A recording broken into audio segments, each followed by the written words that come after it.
Assalamualaikum warahmatullahi wabarakatuh. Di kesempatan kali ini saya akan menjelaskan tentang kimia industri. Perkenalkan, nama saya Muhammad Ali Muksin dari kelas 3B jurusan Teknik Industri. Saya akan menjelaskan bagaimana prinsip kerja proses destilasi. Sebutkan industri kimia apa saja yang menggunakan prinsip destilasi. Prinsip dari destilasi yaitu mematikan perbedaan rumus titik didih dari komponen campuran untuk dapat terpisah. Dalam destilasi akan dilakukan proses pemanasan dengan suhu tertentu, di mana penentuan suhu tersebut didasarkan pada titik didih komponen yang akan dipisahkan. Contoh penggunaan destilasi. 1. Penggunaan ilmiah. Sebagai penggunaan ilmiah, destilasi banyak dimanfaatkan sebagai metode yang praktis untuk pemisahan dalam laboratorium. Proses reaksi tertentu yang menggunakan pelarut dan menghasilkan produk samping memerlukan pemurnian untuk didapatkan produk yang diinginkan. Metode yang dipilih salah satunya adalah penggunaan metode destilasi dalam pemurnian senyawa kimia. Yang kedua, pemurnian air. Air dari sumber alami mengandung berbagai mineral dan mengotor lain yang mungkin berbahaya. Salah satu proses pemurnian untuk menghilangkan pengotor pada air yaitu melalui proses penyulingan dengan destilasi. Oleh karena itu, air hasil penyulingan ini dapat tersebut air demineralisasi yang murni mengandung mineral. Dalam laboratorium, air suling ini juga dikenal dengan aquades yang memiliki kegunaan utama dalam laboratorium sebagai pengganti air pada umumnya. Yang ketiga, minuman alkohol. Destilasi juga digunakan dalam industri permurnian pembuatan minuman alkohol seperti merek minuman terkenal yang ada di pasaran. Alkohol yang berasal dari buah ataupun bahan yang telah difermentasi sehingga menghasilkan etil alkohol encer atau dalam bentuk campuran dengan air untuk mendapatkan etil alkohol atau etanol dengan kepekatan lebih tinggi. Maka dimurnikan dengan cara destilasi sehingga diperoleh kadar alkohol yang diinginkan.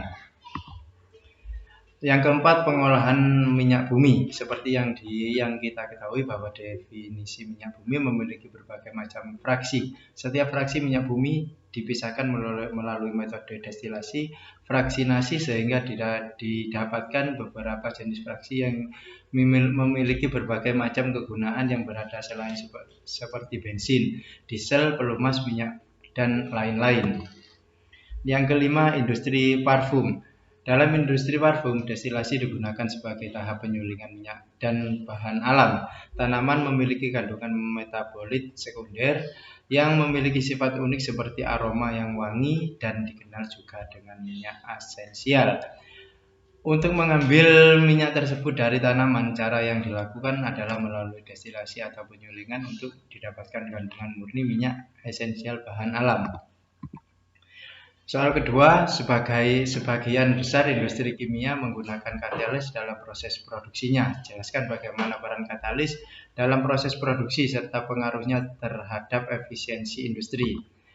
Dalam bidang industri, katalis digunakan untuk mempercepat reaksi kimia tanpa harus menaikkan suhu ataupun mengganggu keseimbangan kimia. Menggunakan katalis dapat mereduksi biaya produksi dan juga menghemat energi. Pembentukan asam sulfat berupa reaksi kimia yang berlangsung sangat lambat. Keuntungan katalis atau efisiensi reaksi kimia dalam industri. Dalam beberapa sifat dan parameter yang dimiliki oleh katalis, maka ada beberapa keuntungan penggunaan katalis pada reaksi kimia. Di antaranya adalah 1. Laju reaksi yang tinggi untuk kondisi operasi yang sama. 2. Laju reaksi yang ekivalen tetapi hasil reaksi yang lebih banyak atau reaktor yang lebih kecil. Yang ketiga, laju reaksi yang ekuivalen pada temperatur dan tekanan yang lebih rendah diperoleh yield, keseimbangan meningkat. Yang keempat, operasi menjadi lebih mudah, deaktivasi menjadi lebih kurang, atau selektivitas yang lebih baik. Soal nomor 3, jelaskan prinsip dasar absorpsi pada industri kimia, serta sebutkan proses industri kimia yang melibatkan proses absorpsi. Prinsip kerja absorpsi. Terjadi absorpsi karena adanya ketidakstabilan atau dalam bahasa ilmiah dinamakan residual forces pada permukaan suatu zat absorben, di mana adanya kestabilan itu membuatnya cenderung memberikan berikatan dengan zat lain yang cocok untuk mencapai kestabilan. Contoh proses industri kimia yang melibatkan proses absorpsi diantaranya yaitu satu, penyerap racun dari norit, yang kedua penjernih air dari tawas, yang ketiga penghilang logam berat. Pengolahan air limbah secara absorpsi. Nah, seperti gambar di diagram ini, ada karbon aktif, karbon yang sudah diaktifkan sehingga permukaannya menjadi lebih luas dari pori-porinya, terbuka sehingga lebih memiliki daya serap tinggi. Adapun gambar seperti ini, rongga-rongganya lebih besar sehingga dapat menyerap. Yang keempat, jelaskan prinsip dasar absorpsi pada kimia industri serta sebutkan proses industri kimianya yang melibatkan proses absorpsi beserta contohnya.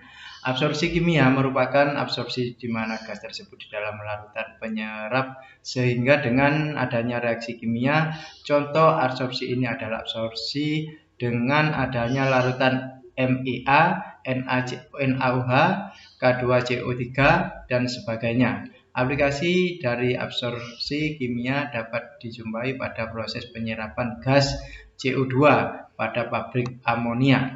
Absorpsi dalam dunia industri digunakan untuk meningkatkan nilai guna dari suatu zat dengan cara merubah fasenya. Pada setiap tingkat kolom terjadi reaksi oksidasi NO menjadi NO2 dan reaksi absorpsi NO2 oleh air menjadi asam nitrat. Kolom absorpsi mempunyai 4 fluks masuk dan 2 fluks keluar. Proses absorpsi contohnya seperti pembuatan formalin. Formalin yang berfase cair berasal dari formaldehid yang berfase gas dapat dihasilkan melalui proses absorpsi. Teknologi proses pembuatan formaldehid sebagai gas input dimasukkan ke dalam reaktor. Output dari reaktor yang berupa gas yang mempunyai suhu 182 derajat Celcius didinginkan pada kondensor hingga suhu 55 derajat Celcius. Dimasukkan ke dalam absorber, keluaran dari absorber pada tingkat mengandung larutan formalin dengan kadar formaldehid sekitar 37-40 derajat.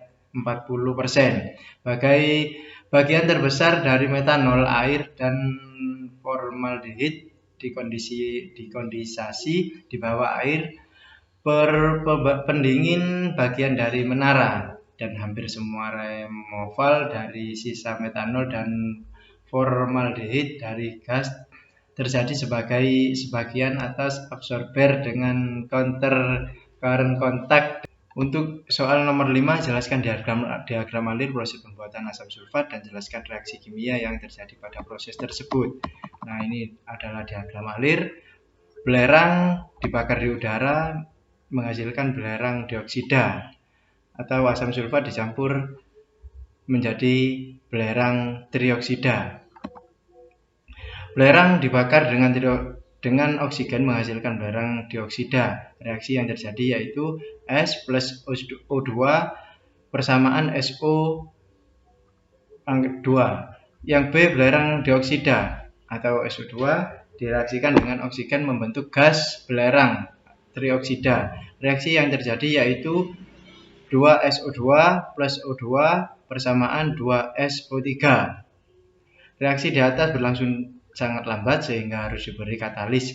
Katalis yang digunakan adalah vanadium pentoksida atau F2O5. Selain itu, reaksi harus terjadi pada suhu optimum 450 derajat Celcius. Gas SO3 direaksikan dengan asam sulfat pekat menghasilkan asam disulfat atau asam pirosulfat atau oleum.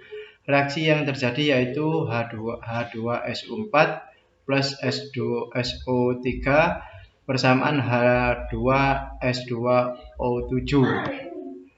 Asam pirosulfat H2SO2 atau O7 dilarutkan dalam air menghasilkan H2SO4. Reaksi yang terjadi H2S2O2 O7 atau H2 O persamaan 2H2SO4.